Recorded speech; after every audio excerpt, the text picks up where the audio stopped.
విపక్షాల ఆందోళనలతో లోక్సభ దద్దరిల్లుతోంది. 3 బిల్లులను నిరసిస్తూ సభలో విపక్ష సభ్యులు ఆందోళనతో హోరెత్తించారు. స్పీకర్ విజ్ఞప్తి చేసినా వెనక్కి తగ్గలేదు. దీంతో సాయంత్రం 5 వరకు సభను వాయిదా వేశారు స్పీకర్.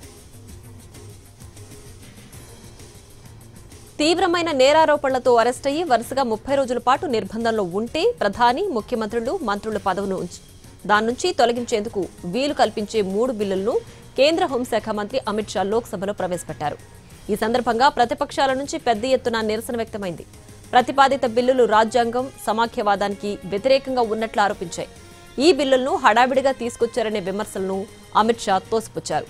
3 బిల్లులను జాయింట్ పార్లమెంటరీ కమిటీ పరిశీలనకు పంపినట్లు ప్రకటించారు.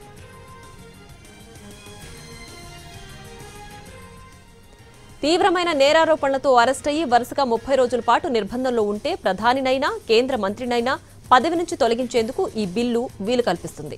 తీవ్ర నేరారోపణకు గురై అరెస్ట్ అయినప్పుడు కేంద్ర మంత్రిని, రాష్ట్ర లేదా కేంద్ర పాలిత ప్రాంత ముఖ్యమంత్రిని, రాష్ట్ర మంత్రిని పదవి నుంచి తొలగించేందుకు అనుమతి ఇస్తుందని అధికార వర్గాలు వెల్లడించాయి. కనీసం 5 ఏళ్ల శిక్ష పడే నేరానికి పాల్పడి అరెస్ట్ అయ్యి నెల రోజులు నిర్బంధంలో ఉంటే 31వ రోజున వారి పదవి పోయేలా నిబంధనను చేర్చారు. వారంతట వారు రాజీనామా చేయకపోయినా కొత్త నిబంధన ప్రకారం పదవిని కోల్పోతారు. లోక్సభ ముందుకు 3 కీలక బిల్లులు, కేంద్ర పాలిత ప్రాంత సవరణ బిల్లు, జమ్మూ కశ్మీర్ రాష్ట్ర హోదా సవరణ బిల్లు, రాజకీయ నేతల నేరాలపై కీలక బిల్లును సభలో ప్రవేశపెట్టారు అమిత్ షా. 30 రోజులు జైల్లో ఉంటే పదవి రద్దయ్యేలా ఈ బిల్లులను ప్రవేశపెట్టారు.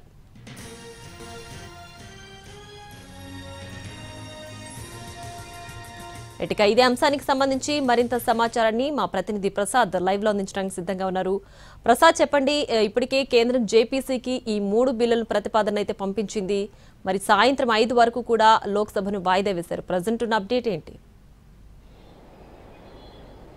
ప్రస్తుతానికి ఈ బిల్లుల వివాదానికి సంబంధించి మాత్రం ప్రస్తుతానికి ఎలాంటి సద్దుమడిగిందని చెప్పుకోవడానికి ఆస్కారం ఉంది. ఎందుకంటే సభ ఆమోదించింది బిల్లులను. అదేవిధంగా సభలో సభాముఖంగా బిల్లును ప్రవేశపెట్టినటువంటి కేంద్ర హోంమంత్రి అమిత్ షా ప్రకటన కూడా చేయడం జరిగింది. 21 మంది లోక్సభ సభ్యులు, 10 మంది రాజ్యసభ సభ్యులతో కూడినటువంటి సంయుక్త పార్లమెంటరీ కమిటీకి బిల్లులను పంపిస్తామని చెప్పి ప్రకటన చేశారు. కాబట్టి ప్రస్తుతానికి వివాదం సద్దుమడిగినట్టుగా చెప్పుకోవడానికి ఆస్కారం ఉంది.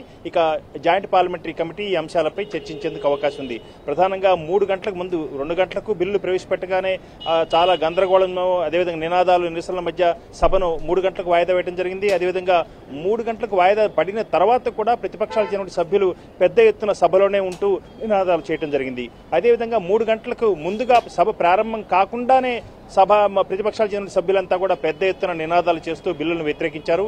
వ్యతిరేక నినాదాల మధ్య సాధారణంగా ముందు బెంచీలో కూర్చున్నటువంటి కేంద్ర హోంమంత్రి ప్రకటన చేయాల్సింది 3వ బెంచ్లో కూర్చొని ఈ ప్రకటన చేయడం జరిగింది. ఎందుకంటే 2 గంటలకు జరిగినటువంటి సంఘటన దృష్టిలో పెట్టుకుని బిల్లు కాపీలను కూడా చించివేసి ఆయనపై విసిరివేయడంతో అక్కడి నుంచి లేకుండా 3వ బెంచ్లో కూర్చొని కేంద్ర హోంమంత్రి బిల్లులను ప్రవేశపెడుతున్నట్టుగా చెప్పడం జరిగింది. ఆ మేరకు సభ ఆమోదం తెలియజేసింది. ప్రతిపక్షాల నిరసనల మధ్య మొత్తానికి 21 మంది సభ్యులు, లోక్సభ సభ్యులు, 10 మంది రాజ్యసభ సభ్యులతో సంయుక్త పార్లమెంటరీ కమిటీ ఈ బిల్లులపై మరింత లోతుగా అధ్యయనం చేసిన తర్వాత వచ్చే పార్లమెంటు సమావేశాల్లో ఈ బిల్లు సంబంధించి జాయింట్ పార్లమెంటరీ కమిటీ రిపోర్టును, నివేదికను సభలో సమర్పించాల్సి ఉంటుందన్న అంశాన్ని కూడా అమిత్ షా చెప్పడం జరిగింది. ప్రస్తుతానికి ఈ వివాదం సద్దుమణిగింది. ఆ తర్వాత ప్రతిపక్షాలకు చెందినటువంటి సభ్యులంతా కూడా పాత పార్లమెంటు భవన్లో ఉన్నటువంటి సెంట్రల్ హాల్లో ఇండియా కూటమి చెందినటువంటి ప్రతిపక్షాల ఎంపీలంతా కూడా సమావేశారు. ఈ సమావేశంలో ఇండియా కూటమి చెందినటువంటి ఉపరాష్ట్రపతి అభ్యర్థి జస్టిస్ బి సుదర్శన్ రెడ్డిని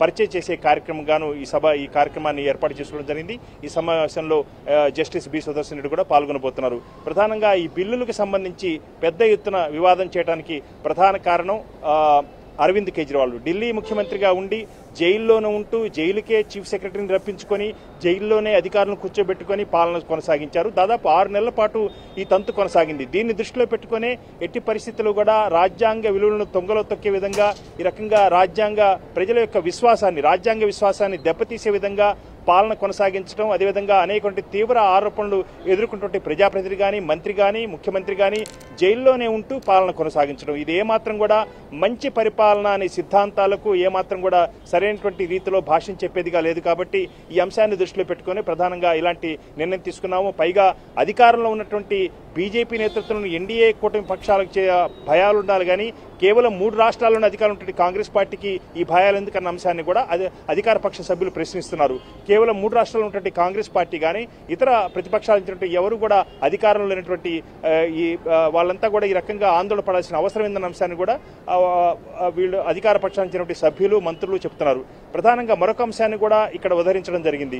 జార్ఖండ్ ముఖ్యమంత్రిగా హేమంత్ సోరెన్ అరెస్ట్ అయిన తర్వాత రాజీనామా చేయడం జరిగింది. ఆ తర్వాత జైలు నుంచి బయటకు వచ్చిన తర్వాత తిరిగి ఆయనే ముఖ్యమంత్రి అయ్యారు. కాబట్టి కేవలం పదవిలో ఉండకుండా ఉండేందుకు మాత్రమే ఉద్దేశించినటువంటి ఈ బిల్లు ప్రజల్లో రాజ్యాంగ విశ్వాసాన్ని నెలకొల్పేలా, అదేవిధంగా రాజ్యాంగ విలువలను పాదుకొల్పేలా ఇలాంటి బిల్లును తీసుకొచ్చేవి కానీ ఇందులో ఆందోళన పడాల్సిన అంశం ఏమి లేదన్న అంశాన్ని కూడా అధికార పక్ష చెందినటువంటి సభ్యులు కానీ, అదేవిధంగా మంత్రులు కానీ చెబుతున్నారు. కాబట్టి ప్రస్తుతానికి వివాదం జాయింట్ పార్లమెంటరీ కమిటీకి చేరుకుంది.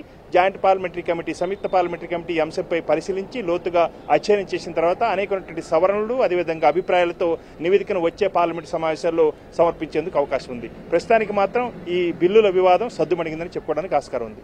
Right Prasad, thanks for the updates.